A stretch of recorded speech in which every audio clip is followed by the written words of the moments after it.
सभी लोग सियोमेटिला की आखिरी कहानी सुनते रहे। कुछ ने उसके कहानी कहने के ढंग की तारीफ की, जबकि दूसरे लोग उसके सोचने के ढंग के बारे में फुसफुसाए कि राजकुमारी की मौजूदगी में किसी दूसरे दास के बुरे कामों बारे में ऐसा नहीं कहना चाहिए था और खेल को रोकने का खतरा नहीं लेना चाहिए था। पर लूसिया तो खुद कोटों पर बैठी हुई थी। जितनी देर तक ये कहानी चली वह सारा समय बेचैनी से इधर उधर हिलती रही।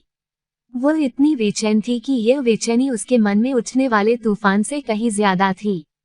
कहानी में दूसरे दास की तरफ देखकर उसको उसमें अपनी शक्ल दिखाई दी। वो खुशी से वहां से उठकर जा सकती थी, पर अपनी उस इच्छा की वजह से जो गुड़िया ने उसके मन में उपजाई थी कि वो कहानियों सुने, वह उन कहानियों से बच नहीं सकी। इसके अलावा वह टेडियो को भी किसी शक का मौका नहीं देना चाहती थी, सो उसने वह कड़वी गोली निगल ली।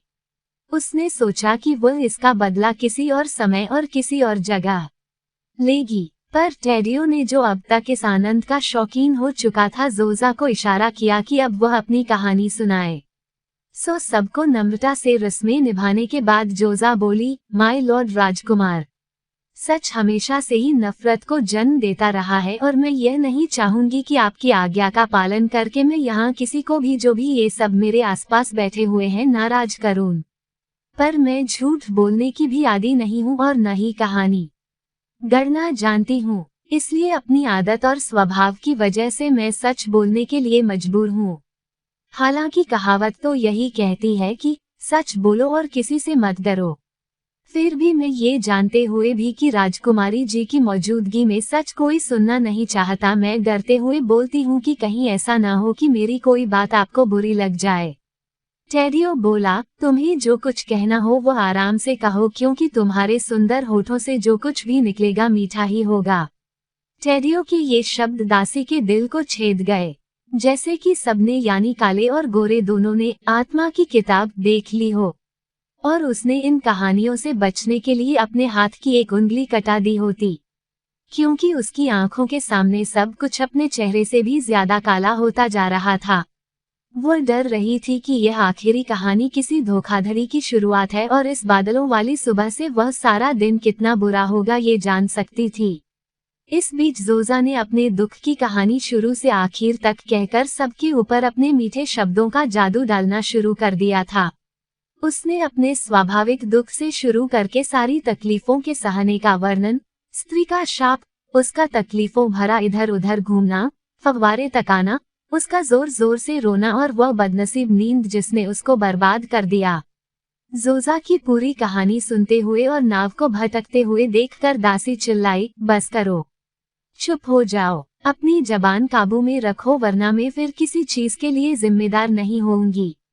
पर टेडियो को समझ में आ गया कि मामला क्या था। वो अब चुप नहीं रह सका, सो अपना मुखौटा हटाते हुए और जीन नीचे फेंकते हुए चिल्लाया, उसको अपनी कहानी खत्म करने दो और यह सब तमाशा खत्म करो। मुझे काफी बेवकूफ बनाया जा चुका है और अगर जो मैं सोच रहा हूँ वह सच है तो अच्छा होता कि तुम कभी पैदा ही नहीं हुई होती। उसके बाद अपनी पत्नी के धमकी देने के बाद भी उसने जोजा को अपनी कहानी जारी रखने के लिए कहा और जोजा, जो इस इशारे का इंतजार ही कर रही थी, अपनी कहानी आगे सुनानी शुरू की कि किस तरह से दासी ने वह घड़ा लिया और इस तरह से उसकी अच्छी किस्मत छीन ली थी। ये कहते कहते वह रो पड़ी और ऐसे रोई कि वहां बैठे सब लोग उसके साथ रो पड़े। टेडियो, जो जोजा के आंसुओं और दासी की चुप्पी से सारा मामला समझ गया, उसने लूसिया को बहुत डांटा और हुक्म दिया कि उसको गर्दन तक जिंदा गाड़ दिया जाए ताकि वह एक दर्द भरी मौत मर सके। उसने जोजा को गले लगा लिया, उसको राजकुमारी और पत्नी का दर्जा दिया। उसने वुड वैली के राजा को भी दावत में बुलाया। इस नए संबंध ने दासी का बढ़ापन और इन कहानियों का आनंद खत्म कर दिया।